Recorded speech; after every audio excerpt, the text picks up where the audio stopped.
नमस्कार, हम अपराजिता।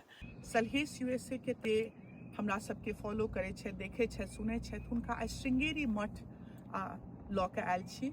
श्रृंगेरी मठ हमर पाछू अहाँ देख सकै छी। स्ट्राउट्सबर्ग, पेंसिल्वेनिया एक राज्य छे अमेरिका के। आइ दूरस्थ कोनो पहाड़ पर एहि मंदिर में एलहुँ हैं, मिथिला के ताकैत ताकैत। आदि शंकराचार्य जी के जयंती अछि।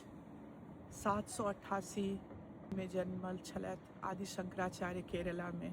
आइ हम सब किया श्रृंगेरी मठ में छी से कनिक स्पष्ट करब कारण कि मिथिला और आदि शंकराचार्य के बहुत प्रगाढ़ संबंध आ देखल जाए तो भारतीय भूखंड में सनातन धर्म के इस्टैब्लिश करब में जे योगदान आदि शंकराचार्य जी के अछि ओ अमूल्य अछि। सबके ज्ञात हैत कि केना आदि शंकराचार्य जी केरल से निकलल छलखिन। बाल्यकाल में सन्यासी माँ के अपन इच्छा के विरुद्ध सन्यासी बनलथि और केरला से निकल कर नर्मदा तट पर जाकर ओहिठाम वेदांत के शिक्षा ग्रहण केलखिन अपन गुरुदेव से।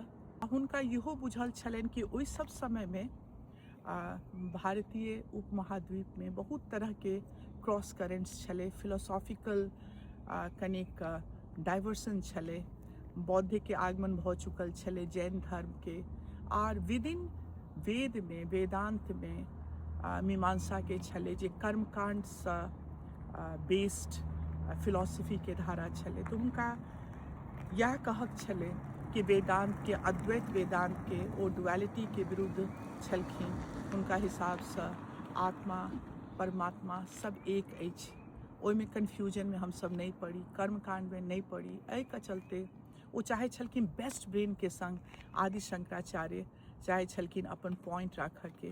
और हुनकर ओहि जगह नर्मदा से चललखिन हैं, वाराणसी पहुँचलथि, कुमारिल भट्ट के ताकलखिन हैं। उसके बाद वो पहुँचलथि है प्रयाग में कुमारिल भट्ट जे इतिहास सबके बुझले अछि कि कुमारिल भट्ट के वो कहलखिन कि अपने संग हम संवाद करब वेदांत के विषय में। ओहो विद्या वेदांत के वेद के बहुत बड़का ओहि सब समय के ज्ञाता छलखिन आ मीमांसा के पूर्व मीमांसा के सबसे अग्रणी दार्शनिक छला। दुनू गोटे जखन बैसलखिन है तो कहलखिन है हम तो अंतिम समय में छी, बूढ़ भेलहुँ और हम बौद्ध के जे शिक्षा बिना गुरु दक्षिणा देने लेने छलहुँ ओकर पश्चाताप कऽ रहल छी, धीरे धीरे अपना शरीर के खत्म कऽ रहल छी।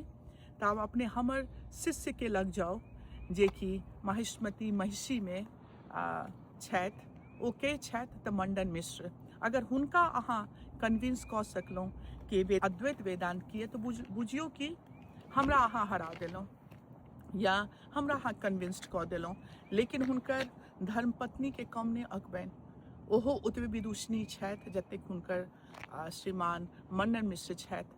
तखन ओहिठामसँ ओ निकललखिन हैं, फिर ओ मिथिला अयलथि है। सब घर में हम सब ई कथा से वाकिफ छी। मंडन मिश्र उभय भारती जी अपन उम्र के ओहि पड़ाव में छलखिन जतऽ गृहस्थाश्रम के जीवन जी रहल छलखिन।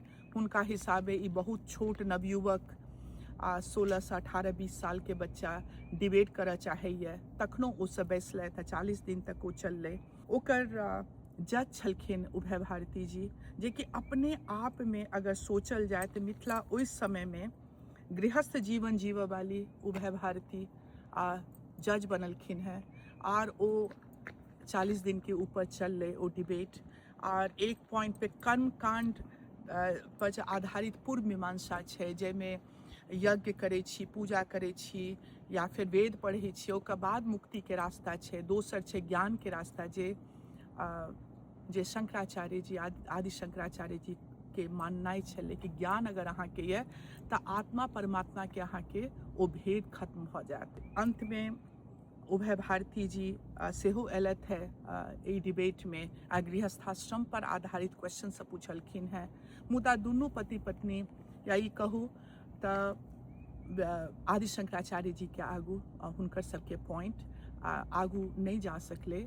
और ओ सब मानलखिन कि अद्वैतक रास्ता बेसी सूटेबल छलै।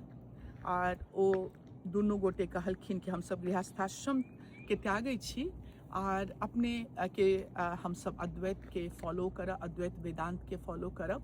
ओहिठाम से निकलत है कतऽ गेलत है तऽ आदि शंकराचार्य जी 4टा अपन पीठ के स्थापना केलखिन। सबसे पहिल पीठक स्थापना श्रृंगेरी मठ केलखिन, जेकर प्रमुख आचार्य छलथि मंडन मिश्र। मंडन मिश्र सुरेश्वराचार्य कहलेलथि आर उभय भारती जी हुनका संग स्थान पेली।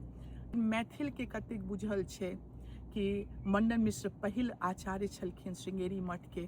आ ई जे अपने भव्य पाछू के मंदिर देख रहल छी, ई श्रृंगेरी मठ जे कि एही ठाम के रहऽ वाला अमेरिका के केओ एहन भक्त जे आदि शंकराचार्य के मैसेज के संसार के कह के लेल ई बनेलथि। अमेरिका के सुदूरस्थ पार्ट में आबि कऽ मंडन मिश्र के उल्लेख हम मंदिर में देखे छियै, कुमारिल भट्ट के देखे छियै। तऽ हमरा लगैए कि ई कतेक बड़का सौभाग्यक बात यऽ